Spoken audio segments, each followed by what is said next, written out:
اچانک dash board کے سامنے والے حصے میں نصب ریڈیو کھڑکھڑایا اور اس سے بانو کی آواز آئی، یہ میں ہوں، یہاں کھانے پینے کو سب کچھ ہے، میں بہت مزے کا دال چاول کھا رہی ہوں، آپ کیا کھائیں گے؟ شام نے ریڈیو کا ایک بٹن دبایا اور بولا، تم بات کر سکتے ہو، جو بھی کھانے کو ہو، میں اس وقت پورا کچن کھا سکتا ہوں، برتنوں سمیت۔ بانو ہنس پڑی، تو بس 10 منٹ رکیں، میں کھا لوں تو آپ پیچھے آ جائیے گا۔ یہ شام جی کچھ فرنٹ ہو رہے ہیں اور ممکن ہے تنہائی پا کر بہک جائیں، ان کا کیا کرنا ہے؟ میں دیکھ لوں گی اسے۔ بانو نے کہا تو میں نے بٹن آف کر دیا۔ تم نے اچھا سسٹم نصب کیا ہوا ہے، کیا یہ صرف اسی گاڑی کی حد تک کام کرتا ہے؟ میں الیکٹریکل انجینئر ہوں، میں نے FM ریڈیو کے ساتھ ایک مائک نصب کر دیا ہے، ایسا ہی ایک ریڈیو ٹرالر میں لگا ہوا ہے، اکثر رینا ٹرالر میں ہوتی ہے اور اس سے رابطہ کرنا ہو تو اس سے بات کر لیتی ہے۔ میں نے اس کی بات پر غور کیا۔ اکثر؟ کیا تم لوگ سفر میں رہتے ہو؟ نہیں۔ وہ دھیان سے ایک موڑ کاٹتے ہوئے بولا، اس پہاڑی علاقے میں وہ رفتار کو 20 کلومیٹر فی گھنٹہ سے اوپر نہیں لے جا رہا تھا۔ گرمیوں کے چند مہینے ہم اس علاقے میں گزارتے ہیں، یہاں دولت مندوں نے گھر بنا رکھے ہیں، میرا کئی افراد سے کانٹریکٹ ہے، میں گرمیوں میں آ کر ان کے گھروں میں الیکٹرانکس کی چیزیں اور سیکیورٹی کی مینٹیننس کرتا ہوں، ہماری تفریح بھی ہو جاتی ہے اور کچھ آمدنی بھی مل جاتی ہے۔ جاب تم شہر میں کرتے ہو؟ نہیں، وہاں بھی میرا اپنا بزنس ہے، ایک چھوٹی سی فرم ہے، اس لیے تو 2-3 مہینے کے لیے یہاں آ سکتا ہوں، ورنہ جاب کرنے والا کیسے نکل سکتا ہے؟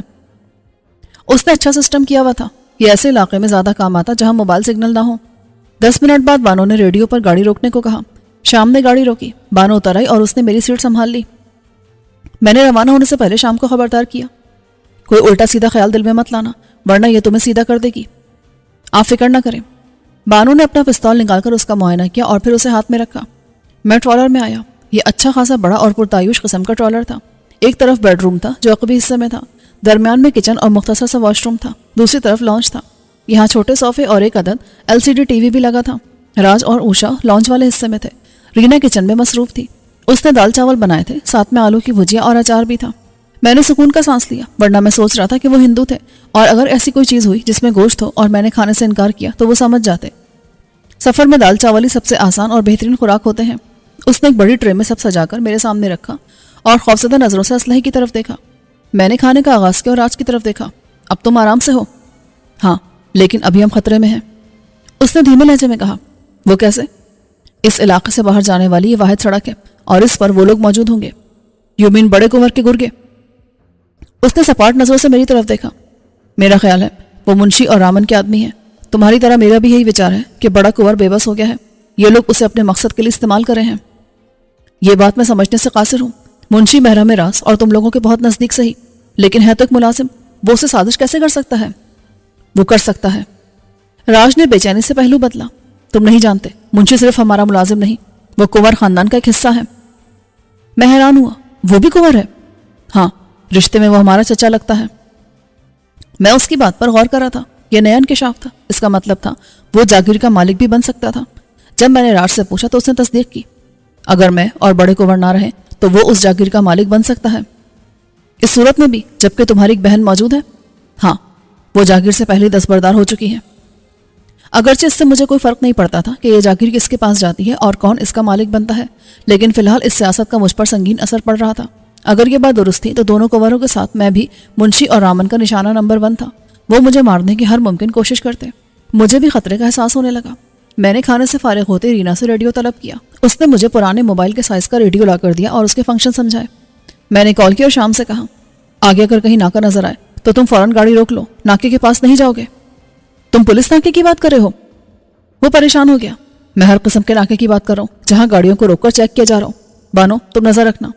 اوکے، بانو نے جواب دیا۔ شام کے 6 بج رہے تھے، سورج پہاڑوں کی طرف جھک چکا تھا، شام کے سائے تیزی سے طویل ہو رہے تھے۔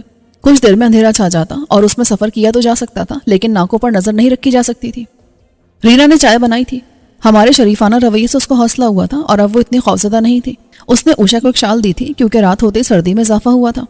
اوشا خاموش تھی، اس نے خود کو میرے سہارے پر چھوڑ دیا تھا۔ اب تک وہ اپنی ہمت سے بڑھ کر میرا اور بانو کا ساتھ دیتی آئی تھی، مگر اب اس کی ہمت جواب دے رہی تھی، وہ تھکی ہوئی تھی۔ میں نے کہا، اوشا تم لیٹ جاؤ۔ نہیں رے، ہم ٹھیک ہیں، ہم تیرے لیے پریشان ہیں، منشی اچھا آدمی نہیں ہے، وہ ان دونوں کنوروں سے زیادہ خطرناک ہے۔ تم فکر مت کرو، میں اس سے پہلے بھی ایسے لوگوں سے نمٹتا رہا ہوں، آگے بھی نمٹ لوں گا۔ تم بیڈ روم میں چلی جاؤ۔ وہ جانا نہیں چاہتی تھی لیکن میرے اصرار پر چلی گئی۔